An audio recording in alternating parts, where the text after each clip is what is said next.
Hello, আমি আম্মি বলছি। আজকে আমি তোমাদের সালেমানের মা সুভাষ মুখোপাধ্যায়ের লেখা কবিতাটার প্রশ্ন উত্তর বলবো। আগের ভিডিওতে আমি তোমাদের সালেমানের মা কবিতাটা নিয়ে আলোচনা করেছি, আশা করি তোমরা ওটা শুনেছো। এবার আমি যেটা বলছি সেটা হচ্ছে সালেমানের মা কবিতাটার প্রশ্ন উত্তর।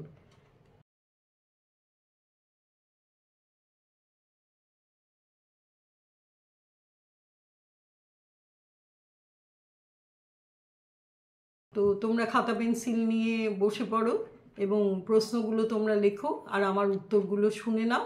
তারপরে তোমরা নিজেদের মতো করে প্রশ্ন উত্তরগুলো লিখবে।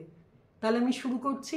সালেমানের মা সুভাষ মুখোপাধ্যায়, তার প্রশ্ন এবং উত্তর। এটা খুব ছোট্ট কবিতা, সুতরাং প্রশ্ন উত্তরও খুব বেশি নেই। 1 নম্বর, পাগল বাবুর আলীর চোখের মতো আকাশ, তার নিচে 5 স্টেশন পেরোনো মিছিলে বারবার পিছিয়ে পড়ে বাবুর আলীর মেয়ে সালেমান, খুঁজছে তার মাকে। ক, কার লেখা, কোন কবিতার অংশ? খ, পাগল বাবুর আলীর চোখের মতো আকাশ বলতে কি বোঝানো হয়েছে? গ, সালেমান বারবার পিছিয়ে পড়ছিল কেন? ঘ, আলোচ্য অংশের তাৎপর্য কী? ক হচ্ছে কার লেখা, কোন কবিতার অংশ। আলোচ্য অংশটি কবি সুভাষ মুখোপাধ্যায় সালেমানের মা কবিতা থেকে নেওয়া হয়েছে। খ, পাগল বাবুর আলীর চোখের মতো আকাশ বলতে কি বোঝানো হয়েছে? পাগল বাবুর আলী সালেমানের বাবা। স্ত্রীকে হারিয়ে সে অসহায়ের মতো হয়ে পড়েছে, চারদিকে শূন্য দৃষ্টি মেলে তাকিয়ে আছে, সে চোখের কোনো ভাষা নেই। বাবুর আলী সেই শূন্য দৃষ্টিকেই কবি পাগল বাবুর আলীর চোখের মতো আকাশকে বোঝাতে চেয়েছেন। গ, সালেমান বারবার পিছিয়ে পড়ছিল কেন? সালেমান আর তার বাবা মিছিলের মধ্যে হাঁটলেও সালেমান সেই দীর্ঘ মিছিলের চারপাশে তার হারিয়ে যাওয়া মাকে খুঁজে বেড়াচ্ছিল। সে শুধু এক মনে খুঁজে চলেছে তার মাকে, তাই মিছিলের মানুষের সঙ্গে হাঁটলেও তাদের সঙ্গে পায়ে পা মিলিয়ে চলতে পারছিল না, তাই বারবার পিছিয়ে পড়ছিল। আচ্ছা, এবার এসছি ঘ, আলোচ্য অংশের তাৎপর্য কী? কবি সুভাষ মুখোপাধ্যায় বাংলার বুকে ছিন্ন মূল না খেতে পাওয়া পরিচয়হীন জনতার মিছিলে দেখতে পান সালেমানকে। সে মিছিলের মধ্যে রাস্তার চারদিকে সর্বত্র তার মাকে খুঁজে বেড়াচ্ছে। সালেমানের বাবা পাগল বাবুর আলী স্ত্রীকে হারিয়ে অসহায়ের মতো হয়ে পড়েছে, চারদিকে শূন্য দৃষ্টি মেলে তাকিয়ে আছে, সে চোখের কোনো ভাষা নেই। মিছিলের মধ্যে তারা দুজনে হেঁটে চলেছে, উদ্দেশ্য একটাই, সালেমানের মাকে খুঁজে বার করা। মহানগরীর অন্ধকার গোলকধাঁধায় হয়তো কোথাও হারিয়ে গেছে সালেমানের মা, শহরের কোনো চোরাগলিতে হয়তো মিলিয়ে গেছে সে। মিছিলে জনতার মধ্যে পিছিয়ে পড়ে সালেমান, সে শুধু এক মনে খুঁজে চলেছে তার নিজের মাকে। মায়ের হঠাৎ করে হারিয়ে যাওয়াটা সে মেনে নিতে পারছে না কিছুতেই। সালেমান তার মাকে, অর্থাৎ তার পরিচয় খুঁজে বেড়াচ্ছে। এবার আসছি দ্বিতীয় প্রশ্নতে। এই কলকাতা শহরে অলিগলির গোলকধাঁধায় কোথায় লুকিয়ে তুমি সালেমানের মা? ক, কোন সময়ের কলকাতা শহরের কথা বলা হয়েছে? খ, অলিগলির গোলকধাঁধা বলতে কি বোঝানো হয়েছে? গ, সেখানে কে তার মাকে খুঁজে বেড়াচ্ছে আর কেন খুঁজে বেড়াচ্ছে? ক, কোন সময়ের কলকাতা শহরের কথা বলা হয়েছে? এই কবিতায় স্বাধীনতার পরবর্তী সময়ের কথা বলা হয়েছে। দেশভাগের পর যুদ্ধ বিধ্বস্ত শহর হচ্ছে কলকাতা। এর বুকে মন্বন্তরের চিহ্ন চারিদিকে বিদ্যমান। অসহায় ছিন্নমূল মানুষ আশ্রয়ের খুঁজে ঘুরে বেড়াচ্ছেন। অন্ন, বস্ত্র আর বাসস্থানের খোঁজে মানুষ দিশেহারা।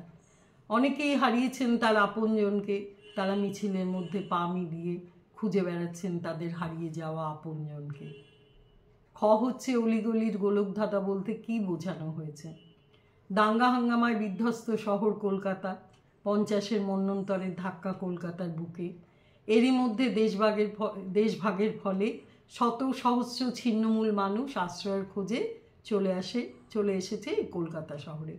অনেকেই হারিয়ে গেছে কলকাতার চোরাগোপ্তা পথে, অন্ধকারে, অলিতে গলিতে। সেখান থেকে ফেরার রাস্তা না পেয়ে তারা চিরকালের মতো হারিয়ে গেছে। গ, সেখানে কে তার মাকে খুঁজে বেড়াচ্ছে আর কেন খুঁজে বেড়াচ্ছে? গ, সালেমান এই বিশাল শহর কলকাতার অলিতে গলিতে রাস্তার সর্বত্রই তার মাকে খুঁজে বেড়াচ্ছে। ছোট্ট মেয়ে সালেমান আপন মনে খুঁজে বেড়ায় তার মাকে। সে ভাবতেই পারে না তার মা হয়তো আর কোনো দিনই ফিরবে না। সালেমান বুঝতেই পারে না যে লোভ লালসা গোলকধাঁধার শহরে তার মা হারিয়ে গেছে। সে সারা শহর তোলপাড় করে খুঁজে বেড়ায় তার অতি আপনজন, তার আত্মপরিচয়, তার মাকে। এবার আসছি 3 নম্বর। এ আকাশের নিচে কোথায় বেঁধেছ ঘর তুমি? কোথায় সালেমানের মা? ক, সালেমান কে? খ, সালেমানের মা কোথায় ঘর বেঁধেছে? গ হচ্ছে সে কেন ঘর বেঁধেছে? ঘ, কথাটির তাৎপর্য কী? ক, সালেমান কে? সালেমান বাবর আলীর মেয়ে। বাবর আলী তার স্ত্রীকে হারিয়ে পাগল হয়ে গেছে। খ, সালেমানের মা কোথায় ঘর বেঁধেছে? সালেমান কলকাতায় এসে মাকে খুঁজছে, কারণ সে শুনেছে যে তার মা নাকি কলকাতায় ঘর বেঁধেছে। গ, সে কেন ঘর বেঁধেছে? সালেমানের জন্মের পর খুব দুর্ভিক্ষ হয় এবং গ্রামের মানুষের অবস্থা খুব খারাপ হয়ে যায়। হতদরিদ্র মানুষেরা খাবারের জন্য গ্রাম থেকে শহরের দিকে চলে আসে, ভাবে শহরের থেকে উপার্জন করে আবার গ্রামে গিয়ে বাড়ি ফিরে এসে খাবার সংস্থান করতে পারবে। সালেমানের মাও গ্রামের লোকজনদের সঙ্গে শহরে চলে এসেছিল, কিন্তু তারপর সে আর কোনো দিনও গ্রামে ফিরে আসেনি।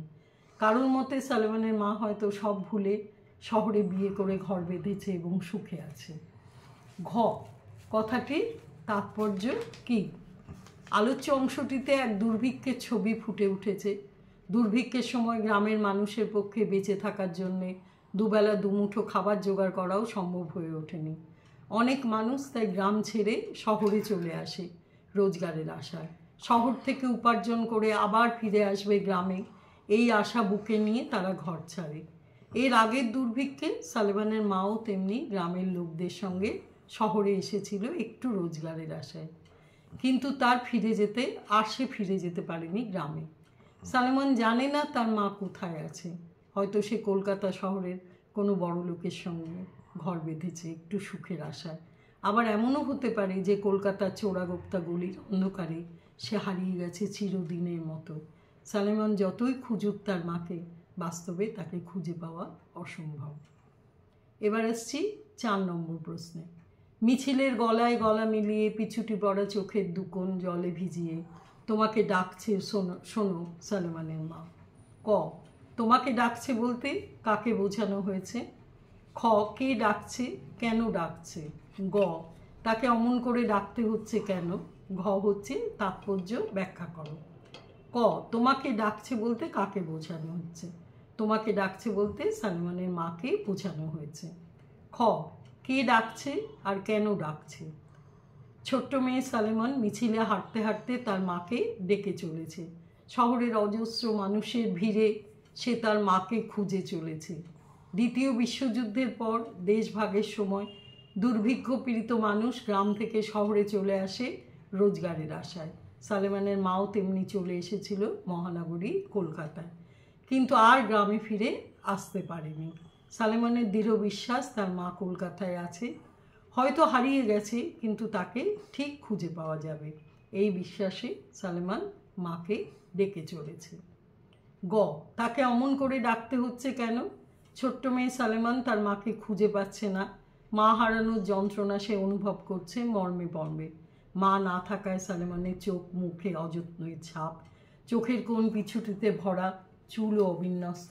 সেই অবস্থায় সে তার একান্ত আপনজন প্রিয় মানুষ তার মাকে খুঁজে বেড়াচ্ছে। এটুকু যে তার দাবি, সালেমান তাই সেই মিছিলে হেঁটে তার দাবি, তার অধিকার জানায়। তার চোখের জলে সে তার মাকে পাগলের মতো খুঁজে চলেছে। তার যে মাকে বড্ড দরকার।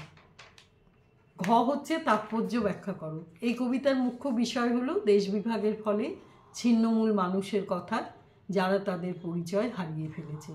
ছোট্ট সালেমানকে তাদের প্রতীক হিসেবে ব্যবহার করা হয়েছে। নতুন করে বাঁচার স্বপ্ন নিয়ে তারা দলে দলে মিছিলে হাঁটে, গলা মেলায়। খাদ্য, বস্ত্র, বাসস্থান সব কিছুই তারা হারিয়ে ফেলেছে। তাই তাদের নতুন পরিচয়, নতুন ঠিকানায় বাঁচার এই প্রচেষ্টা। আপনজন, আত্মীয় স্বজন তাদের হারিয়ে গেছে, তবুও এক বুক আশা নিয়ে তারা তাদের খুঁজে বেড়ায় সর্বত্র, অলিতে গলিতে, রাজপথে।